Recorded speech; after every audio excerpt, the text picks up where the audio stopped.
Il dit qu'il a lu tous les journaux, j'espère bien. Oui. Oui.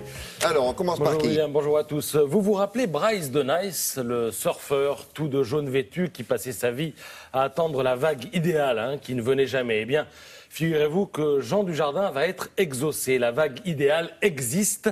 Elle est là, c'est une vague lisse, sans aucune risée à la surface, à l'image d'une mer d'huile capable de créer des conditions d'une glisse pure. Et cette vague idéale, sachez-le, est réglable. Elle peut mesurer de 50 à 170 cm pour notamment s'adapter au niveau des surfeurs. Vous vous demandez de quoi je vous parle?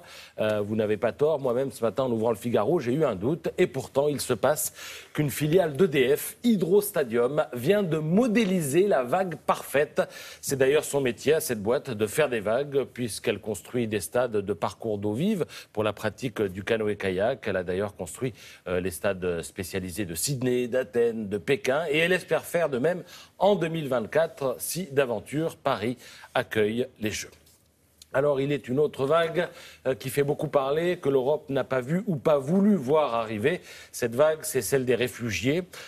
Au début, il faut reconnaître qu'Angela Merkel surfait cette vague avec une maestria qui forçait l'admiration. Elle a même suscité des vocations, pas forcément en Hongrie, parce que là-bas, il n'y a pas la mer, mais plutôt chez nous. On s'y est mis aussi. Vive le surf! Sauf que la vague ne cesse de grossir. Et du coup, l'Allemagne vient de poser son surf et de dire « pousse ».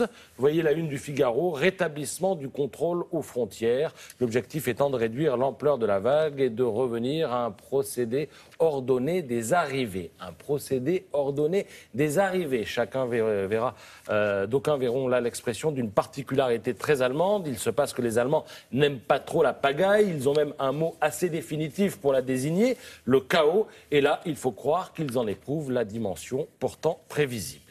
Comme l'écrit l'opinion, les Européens sont souvent en retard d'une réponse dans la crise des réfugiés. Et on en arrive à se demander de quel fiasco, de quelle non-décision vont encore aujourd'hui nous gratifier les ministres européens de l'Intérieur qui se retrouvent tout à l'heure à Bruxelles pour un conseil extraordinaire. Ça promet d'être sportif. Vous lirez en effet dans la Croix, sous la plume de Dominique Greiner, que l'Allemagne, la France, l'Italie, la Suède et le Royaume-Uni concentrent à eux 5 les 3/4 des demandes d'asile.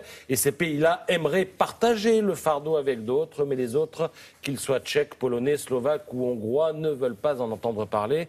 D'où la une de Libération sur l'Europe fracturée, pour ne pas dire paniquée, tirant à U et à Dia, chacun ayant sa petite recette pour se dérober. Marianne nous apprend par exemple que le Danemark a payé des espaces publicitaires dans 4 journaux libanais afin de dissuader les candidats à l'immigration. Voilà donc où en est l'Europe. À défaut de cohérence, elle cherche un peu de cohésion face au mouvement de réfugiés le plus important depuis la Seconde Guerre mondiale. Et pendant ce temps, le massacre continue. Vous voyez cette page du Parisien ce matin consacrée à l'affaire. Il y a, regardez, une brève dans un coin. Je lis, 34 personnes, dont 4 bébés et 11 enfants se sont noyés hier à 15 km des côtes turques. Conclusion, des Elan, il y en a tous les jours, mais quand il n'y a pas de photos, ça fait une brève. Allez, bonne journée quand même.